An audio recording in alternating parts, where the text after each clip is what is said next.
code up here, this run file, and now we're going to execute some of it.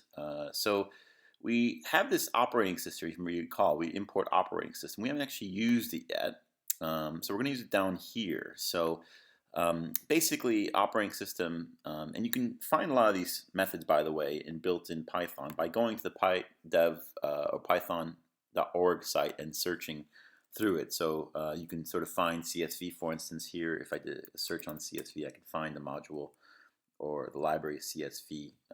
You can see the same thing as well for operating system, and you can find OS, and you can go into them and look at the methods that are built in, or just simply use Google and you could find these things quickly. So that's one way to find out some built-in methods and libraries you can use in Python. Anyways, one of those methods is change dir, so basically change directory. So we want to sort of change the relative directory that we're in, that is go backwards essentially, and then get the absolute directory. So we're currently in this loading directory, so we want to go one step back and then get the absolute directory, so OS path the absolute, that returns an absolute reference, and then we're going to go join that sort of information, add data, that is the reference folder data, and then data file.csv. So it's basically adding these references. So a good way to do this is perhaps put some debugger, and let's go through the code. Remember, debugging, I think, is a good way to understand people's code, basically, and try to understand generally programming. I think debugging helps a lot. So let's do that here. So we're going to debug this. Let's run the Python. We're going to tell it to stop in line 53. So that's the first line of code actually executed, because we recall this is a class reference that's not actually executed until we use it. So here we're going to be using it, basically, or we won't be actually creating the object until we create it later on. So first we'll be referencing the sort of directory path. So we're getting that. We're changing the directory path, excuse me, and then we're going to be referencing the absolute path of this this directory structure from the top of it, that is, of where we are. So in this case, pn, a local variable, means this: users, multi-wheel, MySpace, workspace, we2, or I should say week2, hello world. So what I did is before it was in this library, or this particular loading, excuse me, folder. So now I've decided to go one step back and get that path. So now I'm going to join it to the data folder, this particular path that I created here, and add data and then data CSV. So I'm basically using the operating system method path and then join. It's basically referencing its module and method. So you can see that path is now this full path, the data path that I want. This is referencing the actual data file I need. So now I can create the object that I want, the specific object that's going to be relevant for this case. So in this way, I'm going to use the init instantiation. It's going to reference a file location, and file location will be this path that I give it. So I'm creating the object load data, and it's referenced by LD. So I'm going to step over it because there's nothing really exciting about it. It's just creating that load data object and giving it the path. Now I want to see what actually happens when I run the file. So let's go step into this method. So you remember, we're going to open, the first thing we do is actually open that path, that file location that I have. So what should happen is we actually get this sort of open method, and we get a file reference. You can see the file is referenced. Here's file, open file, and it's referencing the actual data file.csv, and you can see it's read as a read file. So now we get into this try clause. We're going to go into the try clause, and so once again we're going to now access the file using the CSV reader. So the CSV is a way in which this file will be parsed. So the file stream is accessed through the open, but we actually need to parse it, and the CSV helps us parse it. So it parses it, and it gets this kind of reader data. You can see what reader has in it. It has some information, basically. We're going to be accessing that information in a moment, and you can't really see much there, but it's basically there, the CSV reader object, and I equals to 0. That's a local variable. So now we're going to return the rows. So we're creating this variable called rows in reader, goes into it, So reader and row, excuse me, you can see. So you can see our first instance of, or for our first member, our row, has these sort of three inputs in an array x, y, and z. We don't actually want to use that because we know x, y, and z is x, y, and z. So I'm going to tell it to skip it. So one way to do that is if I equals 0, that is because I is instantiated 0, it should be 0. So we'll go into the if statement.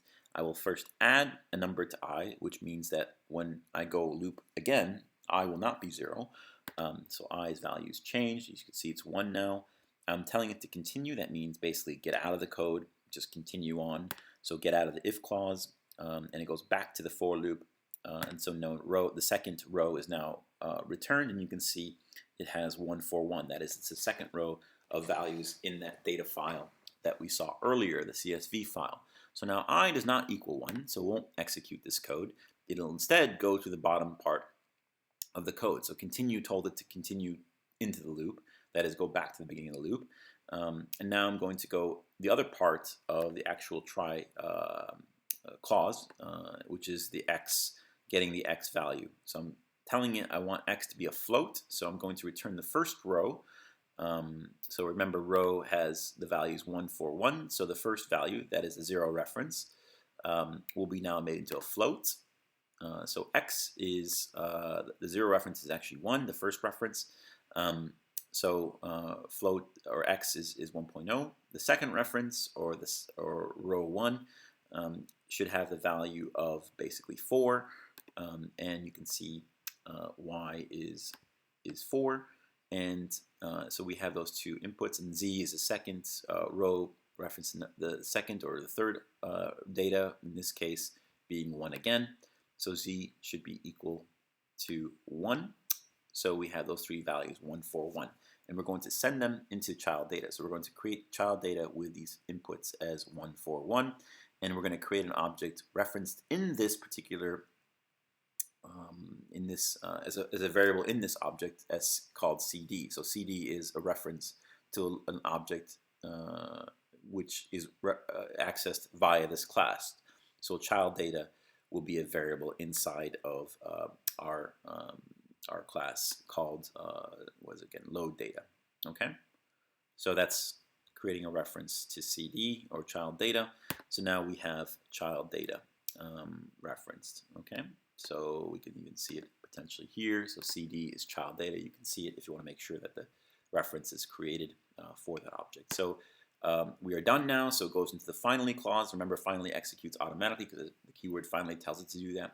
All finally says is close the file stream, close. So that means our reference to this file is now closed.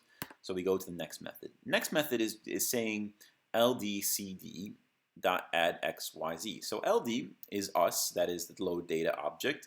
That is us in terms of the object that's being executed now. It's referencing its variable cd. So remember, cd is child data. And then within child data, there's a method called add xyz. So to access the specific method, we simply use a dot as an operator to access the method that we want. So xyz is a method. Remember, in child data, if you go back to child data, we can see a method called child data, or add xyz in child data. So if we look at child data, you can see there's a method called add xyz. So it does the following functionality. So let's go back to load data. And we can even sort of go into this code to see what happens. So you can see now we're in child data. We're taking, you can see the inputs of child data, x, y, z are all there. It's going to do add data, which is referencing its parent. So add data is coming from its parent, and it's adding to z. So x and y plus z. So what it means is that a, that is being created a, is essentially 1 plus 4 plus 1. So that is 6. So a is 6, and that's being returned. So the result of that is we have a as 6. Okay, so we go to the next method. Now we're going to create an object called data analysis. So data analysis is an object that I created a priori. Just think of it as an object that contains a number of data analytical kinds of things. So let's go to the analysis folder where it resides. Remember, I referenced it earlier up here. So the analysis folder, data analysis, the module, and the data analysis object, they're all referenced.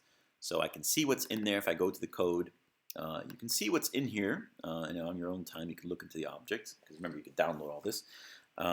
You can see that basically I created this object which has some methods. So there's a quadratic equation, that I've created a quadratic equation there. I've created a Fibonacci sequence calculation, and I've created a calculation to do hypotenuse. So it's basically an analysis kind of object, has ways to do some kind of calculations. Okay, that's all it really has, and that's all it's used for here. It's being referenced by this load data. So what I'm doing is creating an instance of this analysis. And so I'll create it. So an is now a variable reference for this analysis. So you can see an, so data analysis is referenced there. I'm going to do the quadratic equation. So I can step into that if you want to see what happens. So it does these float values that it's being created from the XYZ inputs. So ABC are those float values 1, 4, 1, basically. And it's doing the Fibonacci, quadratic calculation. I'm forgetting which calculation is being done. I won't go into detail what's happening there. You can see the comments for that. So it's just doing whatever quadratic equations you're supposed to do. There's some if, else, if kinds of clauses there, and you can see that being executed. So it executes that code. There's some printout of those calculations. So I'm getting that, I'm printing it, and then now I'm going to be doing a Fibonacci calculation. So similarly, I go into it, and it's going to return all this code, and it's going to keep going, and it prints the result of that. So I get 8 in this case. Again, you can look at this, the input value, and look at the calculation and see why I got 8. And the last one is the hypotenuse calculation. Again, I can go into it if I want to see it. What happens there? Math is a built-in functionality in Python, again, or it's something that you could, it's within the larger Python library, so you can reference it using the import. So I'm getting imports. Random, you can see, is also used, but actually it's not used. It's even warning me that it's unused import. That is, random does exist. It's not an error, but it's giving me a warning that I'm actually not using random. So it's probably some code that I did earlier. So let's just get rid of it. Or let's not do that while we're executing the code. But basically, it's just giving me that warning. It's not relevant. It's not important for now. But perhaps we want to remove it just to clean our code so we don't get that warning. Okay. But in any case, what's happening here is that we're going to execute this math, and math is the library reference within Python, and square root sqrt is a method within math. And again, you can just press the dot operator to see what kind of methods are in math. So that's a good, convenient way to see what's in there. Or again, you can go to the sort of Python webpage to look at inside what's math.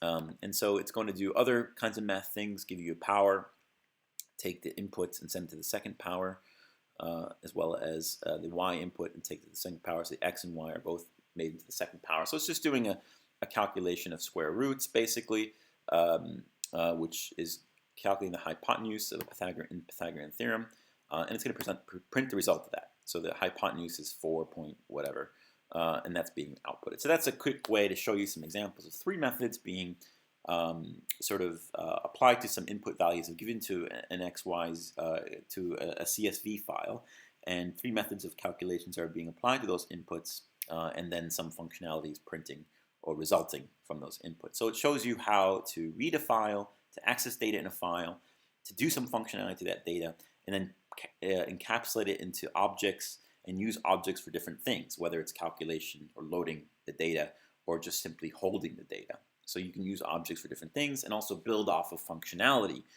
one object inheriting functionality from another. So that's some examples of how to use objects in object-oriented programming.